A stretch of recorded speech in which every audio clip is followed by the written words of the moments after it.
마태복음 17장 17절로 20절까지 말씀 한 절씩 교독하겠습니다. 예수께서 대답하여 이르시되 믿음이 없고 패역한 세대여 내가 얼마나 너희와 함께 있으며 얼마나 너희에게 참으리요 그를 이리로 데려오라 하시니라. 이에 예수께서 꾸짖으시니 귀신이 나가고 아이가 그때부터 나으니라. 이때에 제자들이 조용히 예수께 나와 이르되 우리는 어찌하여 쫓아내지 못하였나이까. 이르시되 너희 믿음이 작은 까닭이니라. 진실로 너희에게 이르노니 만일 너희에게 믿음이 겨자씨 한 알만큼만 있어도 이 산을 명하여 여기서 저기로 옮겨지라 하면 옮겨질 것이요 또 너희가 못할 것이 없으리라. 오늘 읽은 본문의 말씀은 귀신을 쫓아내지 못한 제자들을 책망하는 예수님의 모습이 나옵니다. 그런데 여기 아주 신비하고 놀라운 말씀과 의미가 담겨져 있습니다. 예수님께서 변화산에 올라가서 모세와 엘리야를 만나는 일이 있었습니다. 그 이후에 산에서 내려오니까 어떤 사람이 예수님 앞에 꿇어 엎드려서 간질병에 걸려서 자주 불에도 넘어지고 물에도 넘어지고 있는 우리 아들을 불쌍히 여기시고 고쳐달라고 말합니다. 그런데 그 사람 말이 예수님이 없는 사이에 이미 제자들에게 그렇게 부탁을 했는데 제자들이 고치지 못했다 하는 것입니다. 그때 예수님께서 제자들을 책망하시고 그 아이를 고쳐주셨다 하는 것입니다. 그런데 이 사건에서 눈에 띄고 좀 특징적인 것은 믿음이 없는 것에 대해서 예수님께서 굉장히 화를 심하게 내셨다 하는 것입니다.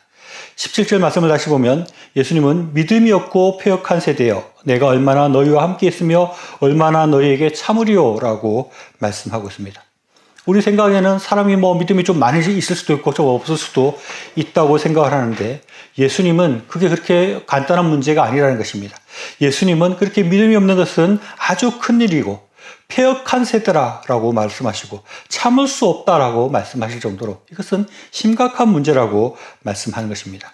예수님은 이 믿음이 없는 것에 대해서 믿음이 작은 자에 대해서 아주 자주 언급을 하셨습니다.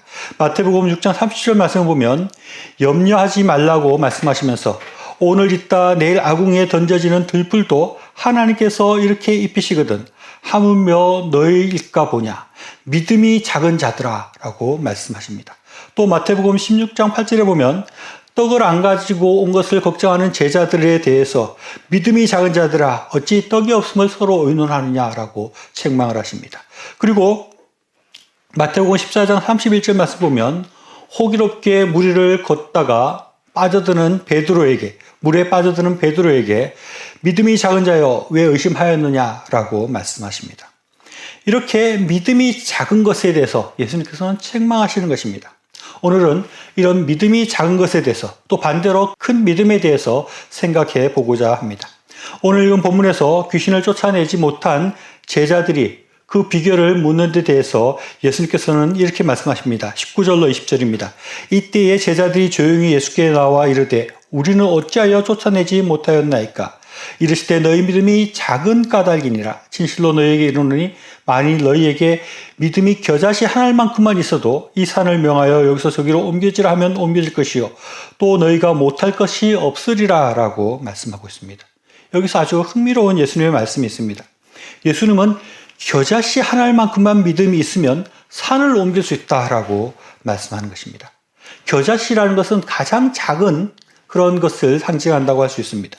그래서 아주 작은 믿음이 하나 있으면 우리가 산을 옮기는 그런 큰 일을 할 수 있다는 것입니다.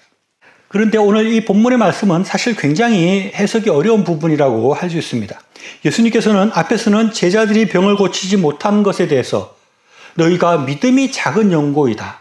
너희가 믿음이 작기 때문에 병을 고치지 못했다라고 말씀하셨는데 겨자씨 한 알만큼만 믿음이 있으면 산을 옮길 수 있다는 것입니다. 겨자씨 한 알만큼의 믿음이라는 것은 아주 작은 믿음을 말을 하는 것인데 앞에서는 너희 믿음이 작기 때문에 병을 고치지 못했다라고 말합니다. 이 말이 상충되는 것입니다. 믿음이 작기 때문에 병을 고치지 못했는데 작은 믿음, 겨자씨 한 알만큼의 믿음 말씀은 큰 일을 할 수 있다라고 말했으니까 이것은 앞뒤 말이 맞지 않는다고 할 수 있습니다. 그래서 어떤 학자들은 이 겨자씨 한 알의 믿음이라는 것이 겨자씨처럼 작은 믿음을 말하는 것이 아니라 겨자가 이게 독특한 맛을 내고 아주 독한 맛을 내고 맛이 강한 것처럼 우리의 믿음이 아주 분명하고 우리의 믿음이 강할 때 우리가 산을 옮길 수 있는 그런 일을 할 수 있다라고 해석을 하기도 합니다. 또 어떤 사람은 겨자씨라는 것은 아주 작은 것이지만 그것이 힘겨워지면 아주 커지기 때문에 폭발적으로 커지기 때문에 그런 폭발적으로 커지는 믿음이 산을 옮길 수 있다라고 해석을 하기도 합니다. 나름 좋은 해석이고 일리가 있지만 앞만 봐도 좀 석연치가 않은 것입니다. 예수님께서 겨자씨 한 알만큼이라고 말씀하시고 산을 옮길 수 있다라고 말씀하시는 것은 작은 믿음으로 큰 일을 할 수 있다는 그런 것이고 겨자씨와 산을 이렇게 대비해서 말씀하시는 것이라고 볼 수 있습니다. 그래서 이것이 어떤 겨자씨의 특성을 말하거나 겨자씨가 커질 것을 상징한다 그렇게도 볼 수 있겠지만 그렇게 보기보다는 작은 믿음이 큰 일을 한다라고 보는 것이 합당하다고 저는 생각이 듭니다. 저는 이 본문을 두고 고민을 하다가 이렇게 해석할 수 있다고 생각을 했습니다. 우리의 믿음이라는 것이 딱 정해져 있는 것이 아니라는 것입니다. 베드로와 같이 예수님을 보고 믿음이 갑자기 생겨가지고 물 위를 이렇게 걸어가다가도 또 풍랑을 보고 믿음이 갑자기 없어지면서 물에 빠져들기도 하는 것입니다. 아브라함의 경우도 그렇습니다. 아브라함이 하나님께서 네가 여기 고향을 떠나서 갈대아우를 떠나서 내가 지시할 땅으로 가라 할 때 아브라함은 과감하게 믿음으로 하나님 말씀하시는 곳으로 발걸음을 옮겼습니다. 그러나 그렇게 믿음 생활을 오랫동안 했음에도 불구하고 애굽 왕 앞에 애굽으로 들어갈 때 자기 아내를 뺏길까 봐 아내를 누이라고 속이는 그런 엉뚱한 일을 잘못된 일을 하기도 하는 것입니다. 우리도 마찬가지입니다. 하나님을 믿는다고 하고 우리가 믿음으로 살아간다고 말하지만 때때로 금방 그 믿음이 사라져버리는 것입니다. 믿음이 아주 약해져서 하나님이 마치 도와주시지 않을 것처럼 하나님이 안 계신 것처럼 불안해하고 그렇게 좌절하는 것이 우리의 모습인 것입니다. 이렇게 우리의 믿음이라는 것은 항상 일정하게 정해져 있는 것이 아니라 커지기도 하고 작아지기도 하고 있기도 하고 없어지기도 하는 것이라고 할 수 있습니다. 그래서 간질을 고치지 못하는 그 제자들, 간질병자를 고쳐달라고 할 때 그 병을 고치지 못하고 있는 제자들은 그 순간 믿음이 아주 작아지고 없어진 그런 상태라고 할 수 있다는 것입니다. 그렇기 때문에 그 당시에 제자들이 믿음이 없는 상태였다. 그러니까 예수님께서 너희에게 겨자씨 한 알만한 믿음만 있었어도 너희가 그것을 고칠 뿐만 아니라 산을 옮길 수 있고 못할 것이 없다라고 말씀했다고 할 수 있습니다. 그러면 왜 예수님께서 믿음이 작은 자들이라고 말했는가 하는 문제가 나는데 사람이 살아가면서 어떤 문제에 대해서는 쉽게 믿음을 가지는 것입니다. 예를 들어서 축구할 때 너무 우리 편이 이겼으면 좋을 것 같아서 하나님 앞에 기도합니다. 근데 1대0으로 지고 있을 때 그때는 기도합니다. 하나님께서 함께 하시면 우리가 이길 수 있습니다. 우리가 이길 것을 믿습니다. 하나님께서 함께 하시니까 이길 것을 믿습니다. 라고 기도를 하는데 2대0쯤 지면 많이 또 포기를 하는 것입니다. 2대0까지 지는 거 보니까 하나님께서 도와주시지 않나 보다 하면서 믿음이 사라지는 것입니다. 그러나 어떤 사람의 경우는 3대0으로 지고 있어도 하나님께서 함께 하시니까 우리가 이길 것이라는 그런 믿음을 가지는 수가 있다는 것입니다. 마찬가지로 우리가 살아가면서 이런 크고 작은 문제들을 만날 때 어떤 때는 믿음을 가질 수 있지만 더 상태가 안 좋고 더 위험하다고 느껴지면 그 믿음이 사라져버리게 되는 것이 우리의 모습일 경우가 많이 있는 것입니다. 우리는 때때로 우리의 믿음이 너무 약해지는 것입니다. 그렇게 너무 쉽게 믿음을 잃어버리게 되는 것입니다. 그런 상태를 향해서 하나님께서 믿음이 작은 자들이다라고 말했다고 할 수 있습니다. 쉽게 믿음이 없어져 버리는 그런 사람은 믿음이 작은 자입니다. 반대로 아주 안 좋고 아주 절망적인 상황에서도 그 믿음을 잃어버리지 않고 믿음을 간직하고 있다면 그것은 믿음이 큰 자라고 할 수 있는 것입니다. 작은 믿음이 문제인 것입니다. 조그만한 어려움이 생길 때 그때는 어떻게 넘어간다 하더라도 조금 큰 문제가 생기고 조금 더 절망적일 때 모든 믿음을 거둬버리고 마치 하나님이 안 계신 것처럼 하나님이 절대 안 도와주는 것처럼 하나님께서 도와주셔도 해결이 안 될 것처럼 그렇게 생각하는 것은 작은 믿음인 것이고 그런 믿음들은 예수님의 책망을 들을 수밖에 없는 것입니다. 우리가 살면서 그런 경험들을 많이 합니다. 하나님을 잘 믿으면 우리가 잘 될 것이다 생각을 하는데 주변에 보니까 맨날 거짓말하고 악한 행동을 하는 사람이 잘 사는 것을 보면 하나님 믿는 것이 별로 소용이 없구나. 하나님 믿어도 안 되는 거구나. 그러면서 우리의 믿음이 사라지게 되는 것입니다. 그런 것은 문제가 있다는 것입니다. 어떠한 경우에도 우리의 믿음이 사라져서는 안 되는 것입니다. 끝까지 그 믿음을 붙들어야 하는 것입니다. 노아가 하나님의 말씀을 따라서 방주를 지었습니다. 성경에는 아주 정확하게 나와 있지 않지만 많은 사람들이 그 방주 짓는 것을 찾아왔을 것입니다. 그러면서 노아를 말렸을 것입니다. 너 지금 뭐 하냐? 지금 이 산 위에다가 지금 방주를 짓는다는 것이 말이 되느냐? 홍수는 무슨 홍수냐? 노아가 방주를 짓는 시간이 꽤 길었을 것입니다. 쉽게 지어지는 것이 아니니까 꽤 오랜 시간 동안 지었을 텐데 그때 사람들이 와서 무슨 홍수가 있다는 것이냐? 지금 별 생각도 안 하고 네가 몇 년 동안 지금 이러고 있는데 비가 오지 않지 않느냐? 홍수가 안 나지 않느냐? 이렇게 말을 했을 것입니다. 노아도 그런 말을 들을 때 많이 흔들릴 수 있을 것입니다. 내가 괜한 짓을 하고 있나? 다 사람들을 홍수 대비 안 하고 그냥 잘 살아가고 있는데 나는 무슨 홍수가 온다고 이러고 있나 하는 마음이 들었을 것입니다. 그러나 노아는 흔들리지 않았던 것입니다. 끝까지 하나님의 말씀이 있고 하나님께서 명령하신 방주를 짓는 일을 끝까지 해나가는 것입니다. 이것이 믿음 있는 사람의 모습이고 이것이 작은 믿음이 아니라 큰 믿음을 가진 사람의 모습이라고 할 수 있습니다. 우리가 살아가면서 늘 이런 유혹을 받는 것입니다. 우리가 하나님을 믿으면 하나님께서 우리를 구해주시고 우리를 잘 살게 하여 주시고 우리에게 선한 것들을 내려주시고 복을 주신다는 것을 믿고 살아갑니다. 그러나 끊임없이 사탄이 유혹을 하는 것입니다. 세상 사람들을 보내서 너 그렇게 살아서 어떻게 하겠냐? 네가 그렇게 대비도 하지 않고 하나님 믿는다고 그렇게 살아가면 너는 아주 큰 일을 당할 것이다. 아주 큰 불행한 일을 당할 것이다. 이런 얘기를 할 때마다 우리의 마음이 흔들리는 것입니다. 우리의 마음이 작아지고 우리의 믿음이 없어지게 되는 것입니다. 그럴 때 우리가 그것을 극복할 수 있어야 됩니다. 저는 요즘에 집을 구하는 문제 때문에 고민할 때가 많이 있습니다. 시간이 지금 촉박을 해서 빨리 구해야 되면 어떻게든 빨리 구했을 텐데 조금 시간 여유가 있다 보니까 이 집 저 집 보면서 마음을 정하지 못하고 집 구하는 문제로 고민을 합니다. 마음 한편에는 하나님께서 우리의 삶을 이제까지 인도하셨던 것처럼 하나님께서 좋은 집으로 인도하셔 주실 것이다. 하나님이 예비해 두신 집이 있을 것이다. 하나님께서 우리의 사역을 더 잘하게 하기 위해서 우리의 좋은 삶을 위해서 좋은 집을 예비해 주실 것이다 라는 그런 믿음이 한편에 있고 또 집을 구하다가 잘 안 구해지면 이러다가 이게 급박해가지고 아주 안 좋은 집으로 이사가게 되는 것 아닌가 하는 불안감이 들 때도 있는 것입니다. 그렇게 되면 마음이 우울해지기도 하고 또 좀 낙심하게 되고 실망하게 되기도 합니다. 그러면서 터무니없는 생각이지만 내가 너무 믿음이 좋은 거 아닌가? 너무 하나님을 많이 믿고 있는 거 아닌가? 적당히 이 현실을 잘 파악해서 해야지 하나님께서 예비해 둔 집이 있다고 막연한 생각을 하는가 하는 생각들이 스쳐 지나갈 때가 있는 것입니다.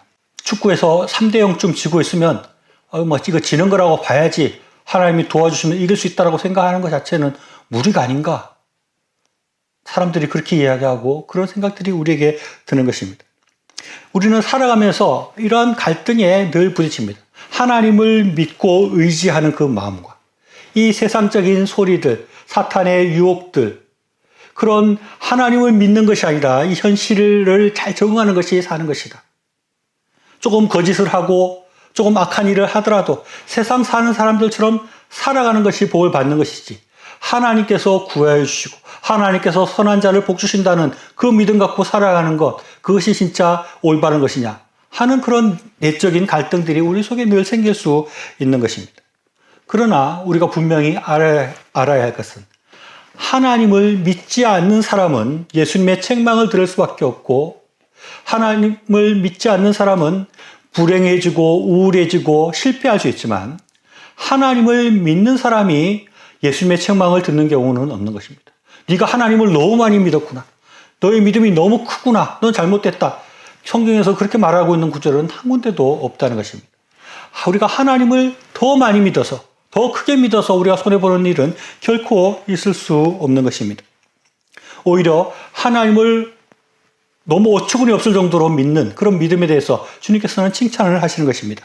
마태복음 8장 말씀 보면 로마 군인 백부장이었던 사람이 자기네 하인의 중풍병자를 고쳐달라고 말하면서 예수님께서 가서 고쳐주겠다고 하니까 아니 오실 필요 없습니다. 주님께서 말씀만 하셔도 우리 하인이 낫겠습니다 라고 말하니까 그때 예수님께서 마태복음 8장 10절에서 이스라엘 중에 아무에게도 이러한 믿음을 보지 못하였노라 라고 칭찬을 하시는 것입니다. 또 마태복음 15장 말씀 보면 가나안 여인이 자신의 귀신 들린 딸을 고쳐달라고 말합니다. 그때 예수께서 처음에 일부러 그렇게 하신 것이지만 너는 가나안 여인이다. 나는 이스라엘 백성들에게 보냄을 받았지 가나안 여인을 고쳐주지 않는다라고 말했음에도 불구하고 끝까지 포기하지 않고 예수님 앞에 매달리는 것입니다. 사실은 이 여인 입장에서는 굉장한 큰 믿음이라고 할 수 있습니다. 저 사람은 이스라엘 사람인데 예수님은 이스라엘 사람인데 이스라엘 유대인들을 고치시는 분인데 내가 가나안 사람인 내가 그것을 이야기하는 것은 안 들어줄 수도 있을 거다라고 생각하고 포기할 수도 있는데 그렇지 않고 믿음을 가지고 예수님 앞에 구하는 것입니다. 그럴 때 예수님께서 여자야 내 믿음이 크도다 내 소원대로 되리라 라고 말씀하시면서 그 소원을 들어주시는 것입니다. 우리가 주님 앞에 믿음으로 나아가면 우리의 강력한 믿음을 주님 앞에 보이고 그 믿음을 붙들고 나아가면 주님께서는 우리의 소원을 들어주시고 우리를 칭찬하시는 것입니다. 하나님의 놀라운 복을 내려주시는 것입니다. 하나님의 은혜를 따라서 놀라운 일들을 이루어 주시는 것입니다. 노아가 실패하지 않았듯이 하나님을 믿고 믿음의 길을 선택한 사람은 결코 넘어지지 않고 좌절하지 않습니다. 오히려 믿음으로 나아갈 때 우리는 우리의 마음속에 평안을 누리며 놀라운 일들을 경험하게 될 것입니다. 저는 이사 문제를 놓고 여러 가지 생각이 들고 제 마음이 왔다 갔다 하고 복잡한데 저는 하나님께서 함께 하여 주실 것을 믿기로 저의 마음을 늘 붙잡고 있습니다. 하나님께서 틀림없이 함께 하신다. 하나님께서 나이가 이렇게 중요하게 생각하고 이렇게 기도하고 우리 사역에서 아주 꼭 필요한 일이라고 생각하는 일에 하나님께서 이것을 외면하실 일이가 없다. 하나님께서 어떤 방식인지 몰라도 우리를 인도하시고 우리를 도우실 것이다 하는 그런 마음으로 자꾸 제 마음을 붙들고 있는 것입니다. 어떤 형식으로 하나님께서 도와줄지를 모릅니다. 싸고 좋은 집을 아주 특별하게 얻게 해주실지 아니면 우리가 생각지도 못한 여러 가지 좋은 점이 있는 집으로 인도하실지 모르겠으나 하나님께서 틀림없이 우리를 인도하신다는 것입니다. 그 믿음을 갖고 있는 한 하나님께서 도우시고 인도하신다는 것을 믿고 있는 한 하나님의 그 도움이 틀림없이 임한다. 하나님의 인도하심이 틀림없이 있다. 우리가 하나님을 믿는데 하나님께서 우리의 믿음을 거절하시거나 배신하지 않는다. 그것은 너무나 분명한 것입니다. 우리는 도저히 불가능한 그런 순간에도 도저히 어려워서 안 된다는 순간에도 우리가 믿음을 잃지 않아야 됩니다. 하나님이 도우신다. 하나님이 함께 하신다. 하나님이 나와 함께 있다는 그 믿음을 가지고 믿음의 길을 선택해야 되는 것입니다. 어려운 일을 당할 때마다 하나님을 믿는 것을 포기하고 세상 사람들이 말하는 세상의 방법을 따를 것인가 하는 사이에 갈등하게 될 때 우리는 하나님을 선택해야 됩니다. 하나님을 믿는 것을 선택해야 됩니다. 믿음의 길을 선택해야 됩니다. 그럴 때 하나님께서 틀림없이 우리를 도우시고 우리의 믿음을 칭찬하시고 우리의 필요한 것들을 채워주시는 것입니다. 더 큰 믿음을 가지고 더 크고 놀라운 일들을 이루어가는 저와 여러분의 삶이 될 수 있기를 바랍니다.